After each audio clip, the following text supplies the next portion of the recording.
এরপরে কী করবেন, স্টেপ করবেন, মানে ছাঁকবেন। ছাঁকার পরে কী করবেন, রেখে দিন। কী রাখবেন, রাইসটাকে রাখবেন। এখন আপনি কী নেবেন, প্যান নেবেন। প্যানে কী করবেন, হিট দিবেন 1 থেকে 2 মিনিট।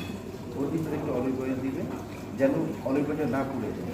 সঙ্গে সঙ্গে আপনি কী দিয়ে দেবেন বলেন তো, ওই 4 পট পানি। হ্যাঁ, 4 পট পানি দিয়ে দেবেন। হ্যাঁ, পানি আগে দিবেন, আগে হিট দিবেন। খালি পানিটা পাইলাটাকে আগে হিট দিবেন। হিট দেওয়ার পরে একটু অলিভ অয়েল দিবেন। অলিভ অয়েলটা যখন ধোয়া দেবে সঙ্গে সঙ্গে আপনি পানি দিবেন 4 পট।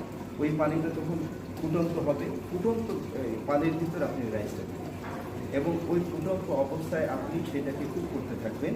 মানে ততক্ষণ পর্যন্ত আপনি কুক করবেন যতক্ষণ না আপনার 3 ভাগে 2 ভাগ পানি না শুকনো। আপনি বসা ভাত করছেন না, হ্যাঁ, লাইট বসা ভাত।